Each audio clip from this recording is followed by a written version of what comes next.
Hey there, Rick Sage, recording at the Rimrock Studios in Bishop, California. Welcome to Season 3 of the Outdoor Biz Podcast, where I speak with retailers, brand managers, athletes, executives, and others in the outdoor biz and share their stories, tips, advice, productivity tricks, and ideas you can use to take your career or business to the next level. Today's podcast is brought to you by Audible. I've used Audible for many years now. I'm on the road a lot, and Audible allows me to enjoy the great books I discover or are recommended by friends. Get a free audiobook download and 30-day free trial at www.audibletrial.com/theoutdoorbizpodcast. There are over 180,000 titles to choose from for your iPhone, Android, Kindle, or MP3 player. Start your 30-day free trial with Audible today. I caught up with Mary Iannotti from Digital Marketing Deva the other day. We had a great conversation about her business and a recent project she completed with the Sierra Club, Colorado. She dropped some terrific learnings on us from that project that was geared towards saving public lands. There's something in here for everyone. And be sure to check out the show notes for links to some of her great resources. Thanks, Mary. Hey, Mary, welcome to the show. Hey, Rick, thanks for having me on. I've been listening to your podcast for a while. I really like it. Awesome, I'm thanks. Excited to be here in the seat. That's cool. Great. Well, it's good to have a frequent listener on. I'm sure I've had one on before, but good to have you on. I love your work. Thanks. I was checking out your website and all the different stuff you do. So how did you get into the outdoors? How did you get exposed to the outdoor lifestyle? I've been a recreation junkie all my life. And I started out by playing in the woods in the hood. Okay. You know, I'd go out and we'd ride our bikes in the woods and we'd hike around and we'd go and explore the forts that my brother and his friends put up and check out, climb the trees and do all that kind of fun stuff. And then I got into team sports. I played field hockey and I played ultimate Frisbee for a really long time. Wow. And when I was in college, I took my first backpacking trip and I hung out with friends that really loved to hike. And they turned me on to this place called Letchworth State Park in New York. Have you ever heard of it? Never heard of it. No. Was that your hood, New York? Is that where the hood was?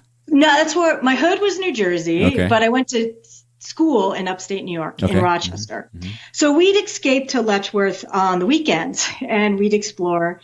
And it's this beautiful park. It's got waterfalls and a really cool gorge. And it's like a mini Grand Canyon, but it's in the east.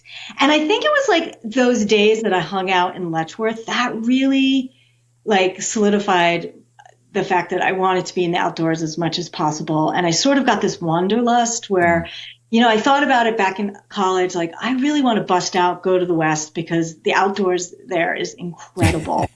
And it's just so beautiful. And that really changed kind of my life. Yeah. Awesome. So was that your first backpack trip? Did you do any other trips around in the hood or other places in the East?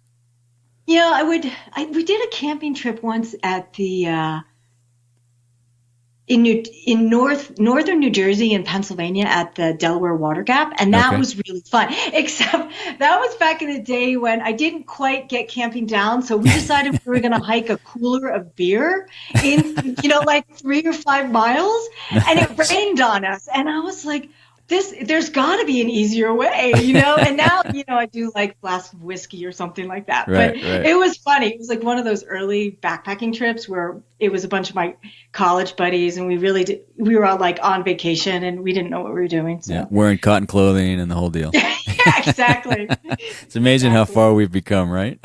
Yeah. It was a very funny trip. Did you ever work retail or a traditional outdoor job? I didn't. Most of my career was spent managing marketing for SaaS and healthcare companies. Okay. And then when I launched my own biz, that led me to specialize in conversion copywriting and optimizing sales funnels. Mm-hmm. And I got involved in this mastermind group with a bunch of conversion copywriters, and we were all working on developing our businesses, and we decided to work on niching. We thought niching would be a really good idea. And there's a bunch of different ways you can niche. Right. You can niche with a product line or you can niche with an industry. And I thought that's when the outdoor industry came to me, because one reason is that I felt like there's this huge opportunity to educate the industry on how conversion rate optimization works and how conversion copywriting can help people get more sales. Because it seems like it's sort of this big topic in SaaS, but I'm not sure how many people in the outdoor industry are doing it. Yeah. And I thought, I'd really love to share what I know with this industry because I really think it can help them grow their businesses. I totally agree. Yeah. And then the other thing is to produce copy that converts prospects into buyers. You really have to be able to understand sort of the emotional needs of the target market and kind of get into their mind and see what their desires are and what their pain points are. Right. And since I'm a recreation junkie and I buy a lot of gear and I'm always playing outdoors, I already know that. Like I know a lot of the motivations, so I feel like I can come to the table with a lot of knowledge just from my own personal lifestyle. Yeah. So those were kind of the two reasons why I went into the outdoor industry. I think you're right. It seems like the outdoor industry hasn't embraced a lot of the like you say, whether it's SaaS, tactics and ways of doing things, or other industries. We seem to kind of still be winging it a little bit. And it's interesting, I had the guys from Talcoot on a few episodes ago, and they talk about copywriting and how they can really not only improve the copy, but improve the time it takes to create the copy. It was really interesting. And then one of those guys made a presentation at OR, which I thought was good. So that's good. I love that. Oh, yeah, because like a lot of people, they say they don't know what to write about, and that can be really time consuming. But with conversion copywriting, your audience tells you exactly what to say. And that's the beauty of it. It's really good that way. And so tell everybody a little bit about Digital Marketing Deva. How long has that been around and what do you do? That's been around for about 4 or 5 years. Nice. And it's my brand. And we help fitness and outdoor businesses make more money through conversion copywriting and digital sales funnels. So we kind of specialize in converting leads that come from social media, online ads, email, and SEO, converting all of those prospects into sales. Because you're going to get a better ROI on your marketing if you can convert the traffic that you're already getting. Right. So. And I think, we all do a pretty good job of getting traffic, but then, and I could be totally wrong. I could be missing the boat here completely. And anybody out there that's listening, if I am, let me know. But it seems like we can all take that traffic and convert it into more sales and more engagement, right? Yeah, but that's kind of my sense too. So I'm open to hearing what the industry has to say, but. Yeah. When I talk to people and when I look at what they're doing, I kind of get that idea.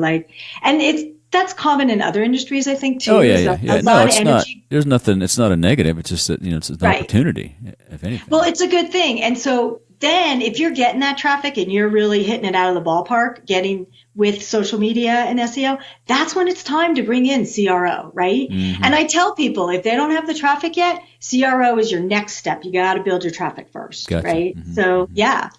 So let's talk about the campaign you developed with Sierra Club Colorado. What inspired you to do that? That was a great campaign. Oh, thanks. So it all started, I'm a crack climber and I go to Indian Creek a lot. So every spring and fall, my friends from Boulder and I, we go out there and we climb the sandstone cracks, and it's a really special place. I feel like it's a spiritual place. It's got a lot of spiritual dwelling. So on our when it's raining, on our days we can't climb, we go check things out. Oh, cool. And there's a lot of really cool things to see. There's petroglyphs that are beautiful and super old. And it's actually where I met my husband too. So it's very special. Yeah, I met him out in Indian Creek. Uh-huh. So it's special in my life. Yeah. And then the whole National Monument / came down, and Beers Ears was on the list, which was really upsetting to me. It's just sad that, a lot of land in that area got pulled off the monument list. Yeah.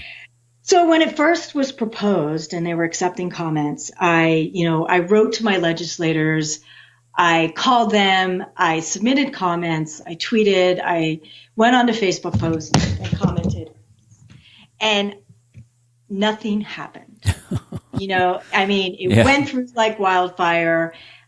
Yeah, kind of the comments, the feedback, you send it out there and then you don't get any response and you don't get any, it's like, hello, anybody, is this thing on? Exactly. And I was really discouraged at first. Yeah, and pretty sad.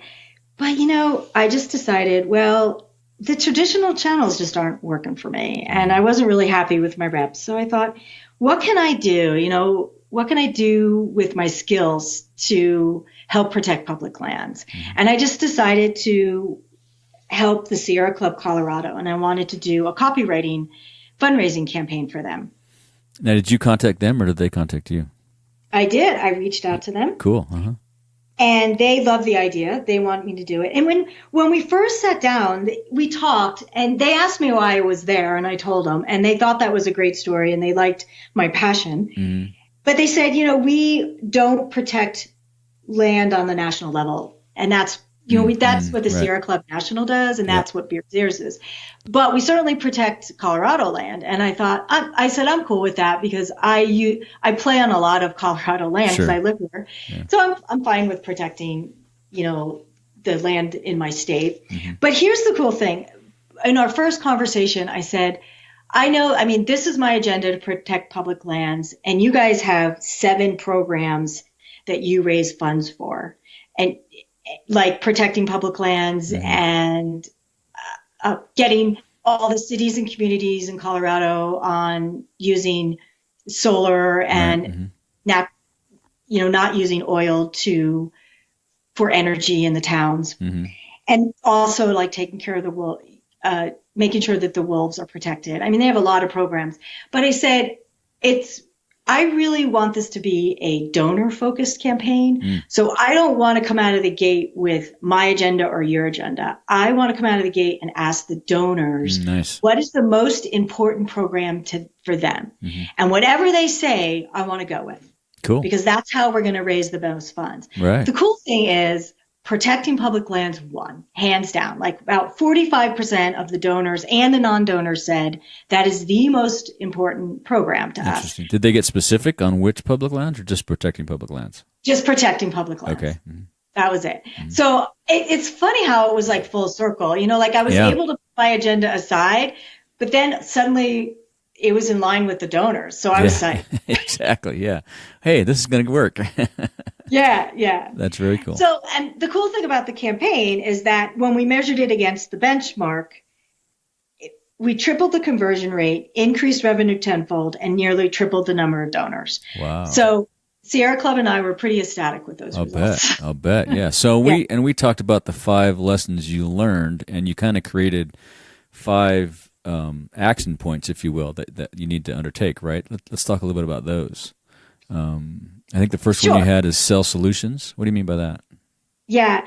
Well, a buyer's journey usually doesn't begin with a list of product features or like details of a product or a service. Right. It begins with a need of some kind. Yeah. So they're either trying to solve a problem or they're trying to fulfill a desire. Mm-hmm. So solution selling is basically the strategy of sell the solution that you provide or the desire you fulfill first.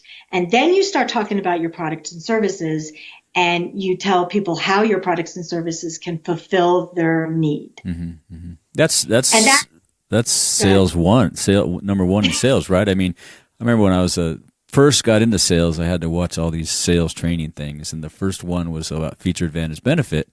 And I had to go write the features, advantage, benefits for all these products in this outdoor product line. But sell solution, right? That's a feature and an advantage right there. That's perfect. Yeah, exactly. It's really good selling. Yeah, awesome.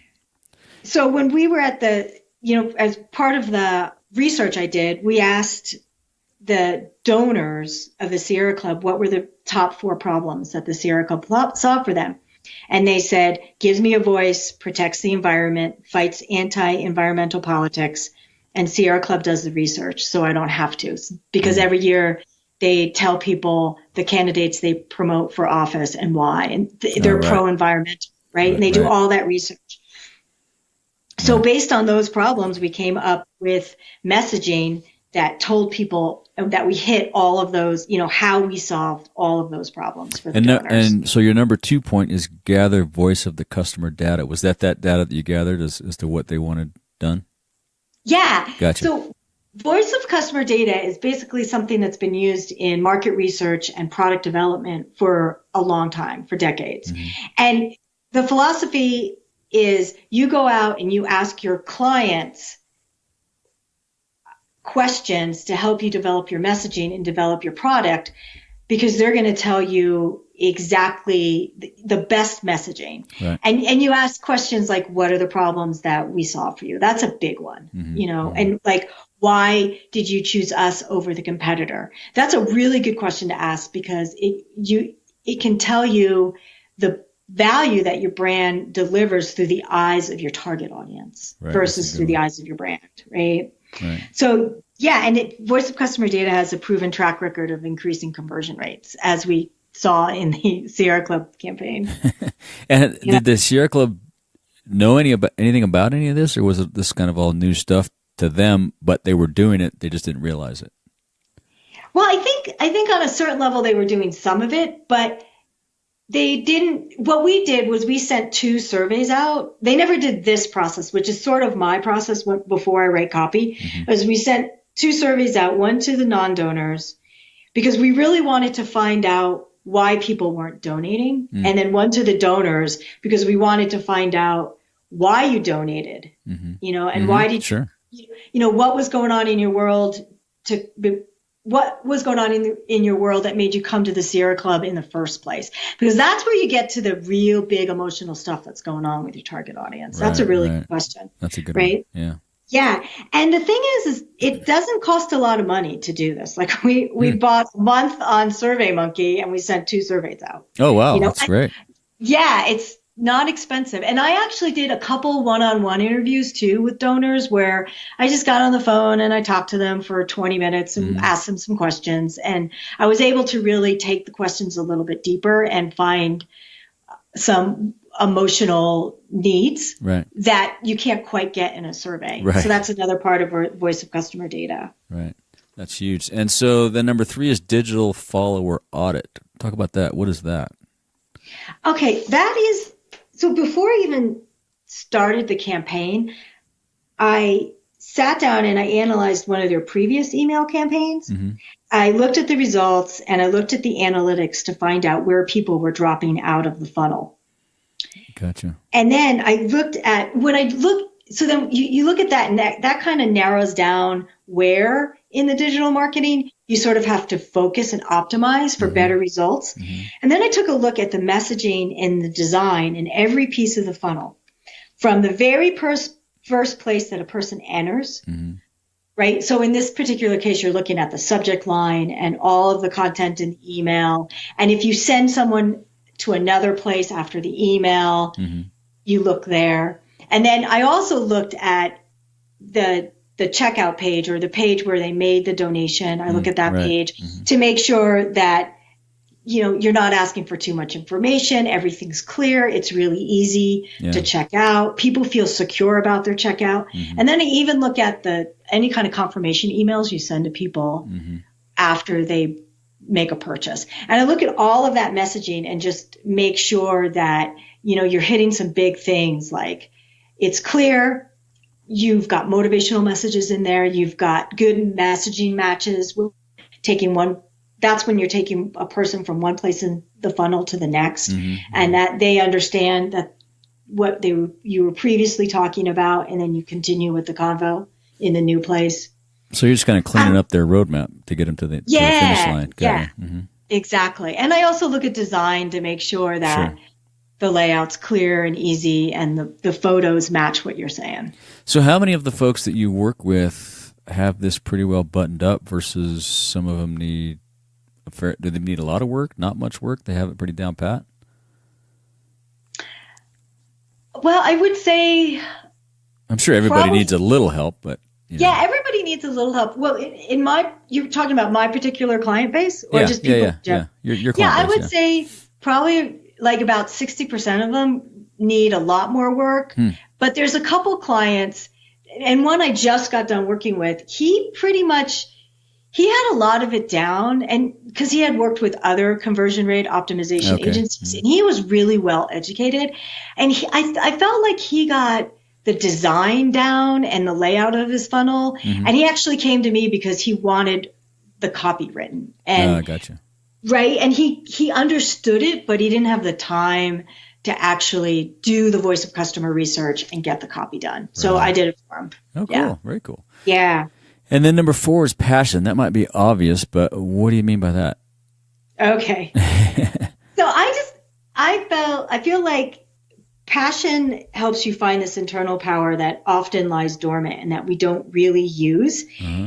And because that happened to me when I did the campaign for the Sierra Club, because I was so passionate about protecting public lands, right, that I kind of got fired up and I would be writing, and suddenly like this amazing creativity was just kind of you have a little extra adrenaline shot going on. Yeah. I mean, well, you do photography, so do you ever feel like that when like you're photographing something that's really totally makes you jazzed? Yeah. I mean, you go out every day, and most mornings the light is great, but sometimes you get out there and there's clouds and light, and it's just like, whoa, this is a special one. Yeah. Yeah. And you sort of get in this zone, mm-hmm, and everything is just easy and fun. And that was happening in the Sierra Club. And I felt like I was able to collaborate with really good, smart people that were super motivated. Mm-hmm. And that just kind of fueled the passion for the project as well. Right. And I feel like that what happens when you start tapping into that is like I said, you're way more creative, but you feel more confident about what you're doing, and you just feel less scared about things. Like more energy, right? I mean, you just jazzed. Yeah. Huh, very cool. And then the 5th one, get involved. That might be obvious also, but talk a little bit about that. Yeah. So when I just feel like instead of feeling discouraged about the way something's going, just roll up your sleeves and think of how you can get involved and be part of the solution. Instead of depending on other people to mm-hmm. fix it for you. And when I did that for the Sierra Club, you stop feeling alone. You start feeling that there's other people, and that kind of builds this collaboration and momentum. Mm-hmm. And you feel more jazzed up, but you feel like you've got something that's stronger and is going to be harder for people to stop, or it's going to really get you to your goal a lot faster. Mm-hmm. So I think that's really important. That's really important these days, because these things are coming at us like waves on the beach. I mean, it just seems like every day there's another new something that we have to deal with. And if you're just out there writing to your congressman, emailing your senator, whatever you're doing, it can feel like, you get lost in the noise. But if you do get involved with a group, you feel empowered, I would think. Yeah, and I was at the outdoor retailer summer market. I went to this cool event at night. It was Diverse Voices in the Outdoors. Mm. And it was a panel of like 7 people who all were doing initiatives to help the outdoors. And did you ever hear of Robbie Bond? I don't think so. Okay, so he's this 9-year-old kid, and he was on this panel, and they interviewed him. And what happened was he grew up in the outdoors, playing in the outdoors, and when the Trump administration slashed the national monuments, he was really upset, and he got involved and did speak for parks. So he's traveling around the United States, turning all these kids on to teaching them how to speak up to protect public parks. Awesome. And when I was sitting there listening to all these people, I felt like this is a really cool thing that's happening from the Trump administration. And what's going on is everyone's stepping into their power. Yeah. They're stepping into their skills, and they're coming to the plate, and they're doing these really cool things. And that's what happens when you get involved, is that you start finding these skills and this confidence inside yourself that you never knew existed. Yeah. Well, that's the good news about all this stuff, is he woke up a sleeping giant. And he did. I think we all got caught up in we were still doing a lot of great things, but it really put everybody's targeted energy towards a couple of things to stop it. So hopefully we can get him out and stop it and move on. So yeah. So I'm sure the Sierra Club was psyched about this, right? Yeah, they were psyched. I think the voice of customer data thing was really exciting for them. Mm-hmm. And they liked the fact that there was a donor-centric campaign. They thought that was was really neat. Yeah. Well, that's what kind of drives a lot of these groups, right? The donors. I mean, yeah, that's where it all starts. So if they don't have those guys, they can't do anything. Right. Yeah, cool. So let's switch gears a little. Anything else you want to tell us about that project before we move on? No, I think that if businesses really want to make more money, I encourage everybody to do the voice of customer research, because not only did we get like copywriting messaging that came out of that, but another thing that was cool was when we talked to the people that were kind of sitting on the fence. Well, when we talked to the non-donors and asked them, why didn't you donate to the Sierra Club? The top two things that came out of that were some people were sitting on the fence and they were still evaluating the club. And the other thing was just, fundraising fatigue. Mm-hmm. We're all getting hit with, come on, let's just stop this momentum. And everyone needs help. Yep. So I decided that one of the things we have to do is tell people our accomplishments. Tell people the accomplishments of the Sierra Club. Like, what did you do this year? Yep. And we needed to put that right in before we asked for the donation or on the sales page, mm-hmm. right? Yep. So the people, and I was going after those people sitting on the fence, like if I could convince them that this company, this organization was credible and they actually did good things with the money, I could sway them to donate. Right.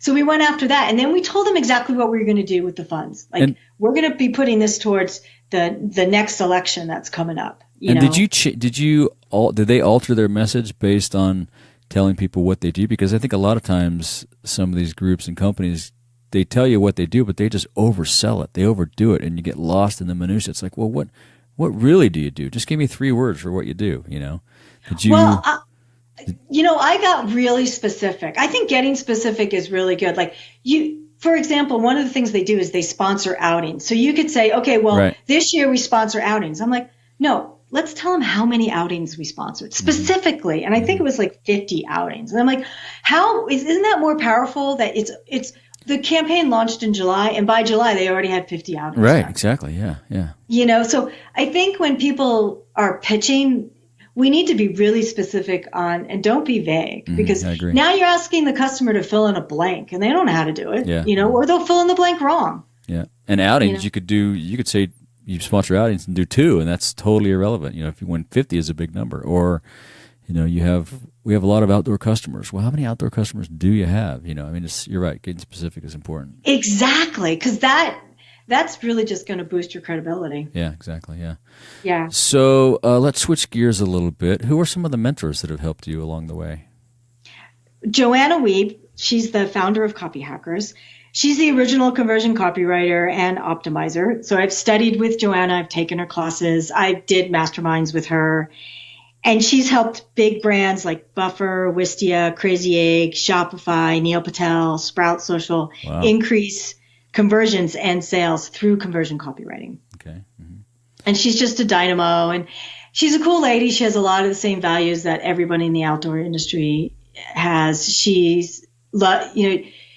ever been to the outdoor show? Has she worked with any outdoor brands? No, she has. I don't think she has. It'd be interesting to think she has. Get her to do a presentation there. That'd be I mean, I would totally be psyched. Yeah. Huh. She's a dynamo. Mm-hmm. Huh. Good. Anybody else?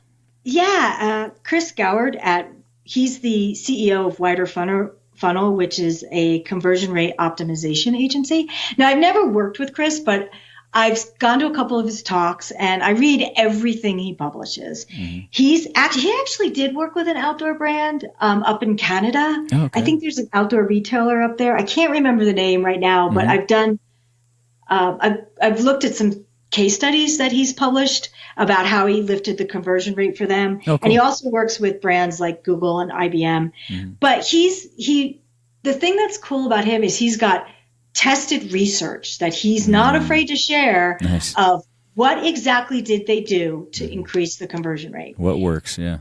Yeah. And so that's the thing everybody has to remember about CRO and conversion copywriting is it's backed by data. Mm-hmm. Things are measured. Mm-hmm. Either we're doing benchmarks or we're doing A/B testing, but everything is measured and we're continually refining, Mm-hmm. So it's backed by data.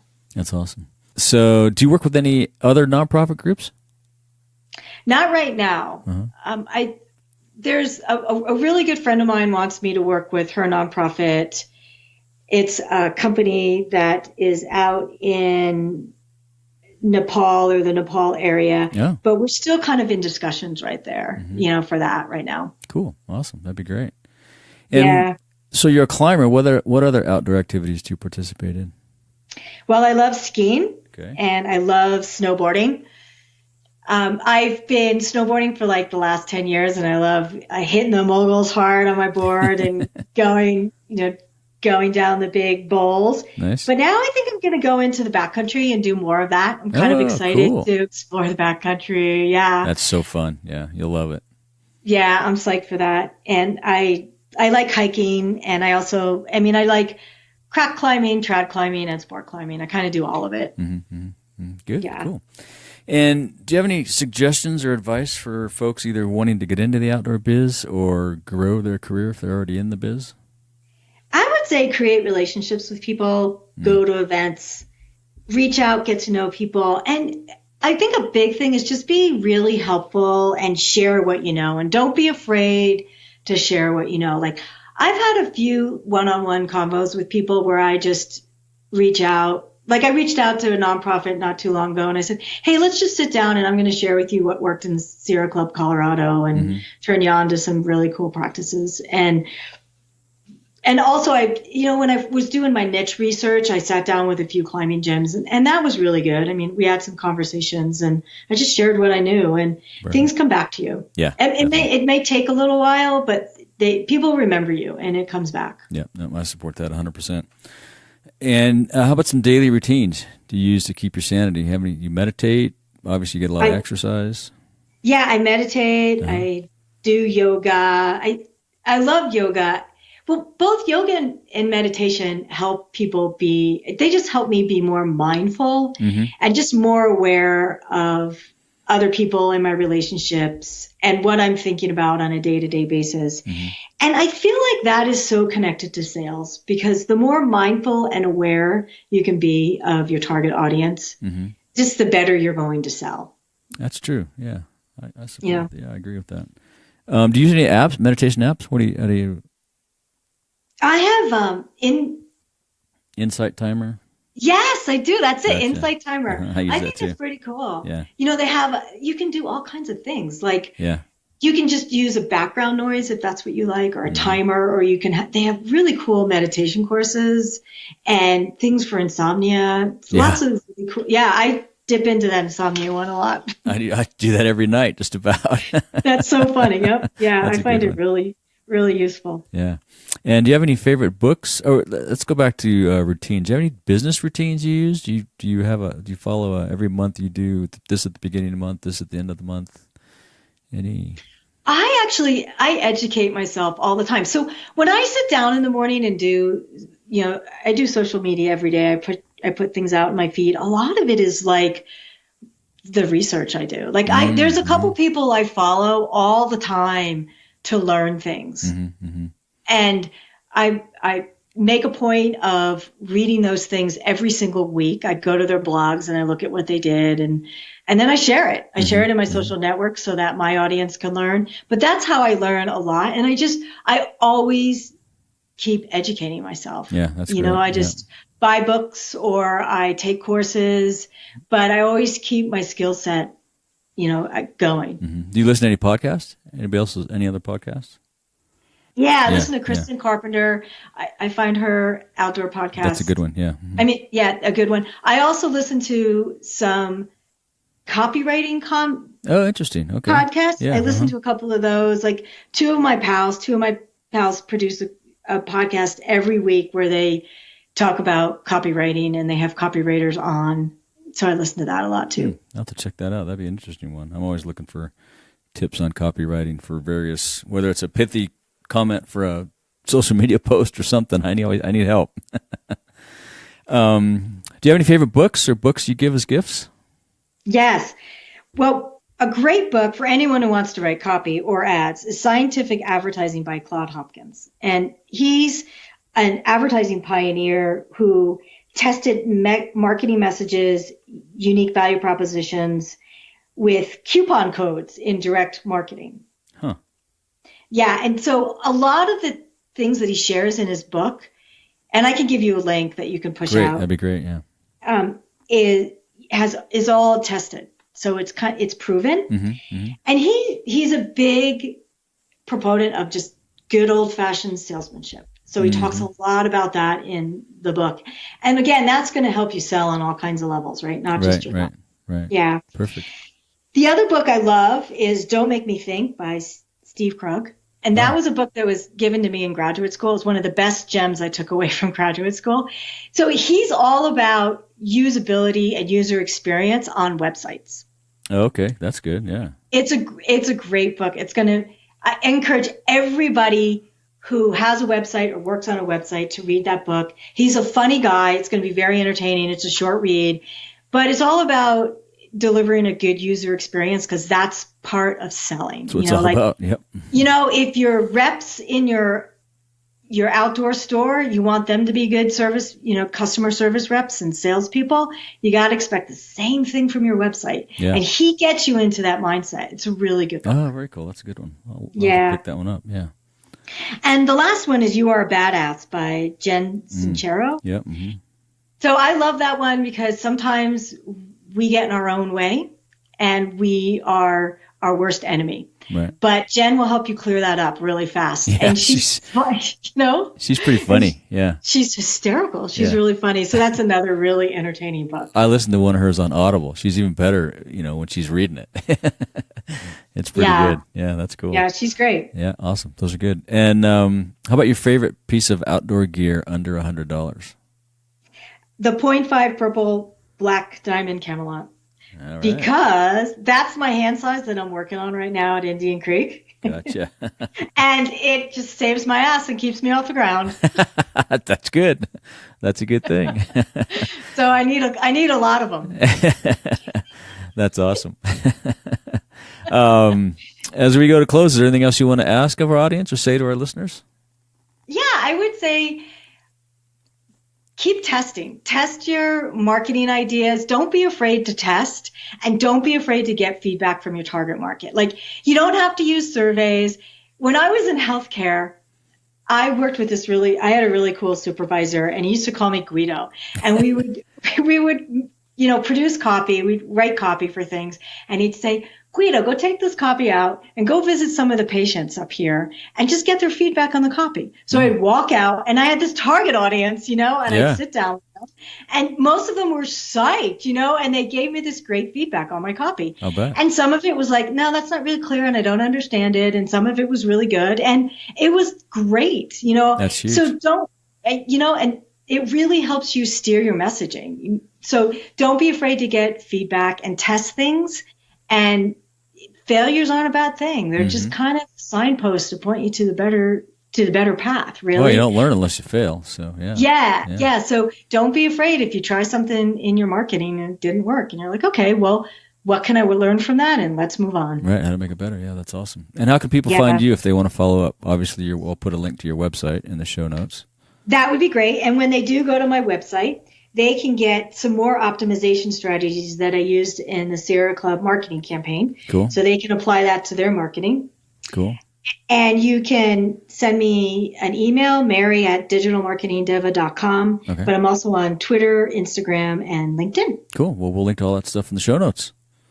Okay. That's great. Well, thanks, Mary. It's been awesome. Thank you, Rick. It was really fun. Yeah, and hopefully you're going to go to OR in winter? I'm not sure, but maybe if you can talk me into it. Yeah, you should poke your head. It's close, so you should go. Yeah. A lot of the winter folks are there. I'll be there, so look forward to meeting you there. Maybe I will go because I haven't really talked to many of the winter folks, so that would be fun. Yeah, there you go. All right, well, have a great rest of the day. Thanks, you too. All right, bye-bye. I hope you enjoyed those knowledge nuggets Mary dropped on us.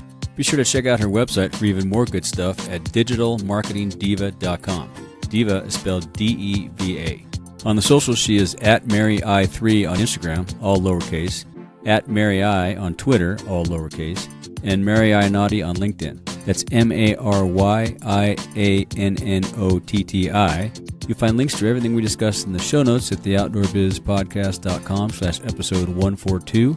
I'd appreciate it if you'd share this with 5 friends and hit your favorite podcast app to subscribe today. Thanks for listening. Today's podcast is brought to you by WordPress. I've used WordPress to build a number of websites, including Stillwater's Consulting and the Outdoor Biz Podcast. There are a number of themes and plugins available both free and for purchase, enabling you to easily create the custom look and feel you want. If you're starting an online business, publishing a blog, and looking to take your online presence to the next level, visit theoutdoorbizpodcast.com/WordPress and get going today. With simple installation tools and thousands of themes to choose from, you'll be up and running in no time. Go to theoutdoorbizpodcast.com/WordPress and get your site launched today. If you want more of the Outdoor Biz Podcast, you can subscribe on iTunes, Stitcher, Spotify, or your favorite podcast app. Be sure to go to theoutdoorbizpodcast.com where you'll find all the links to the episodes, show notes, and much, much more. And be sure to make time to get outside and take someone with you.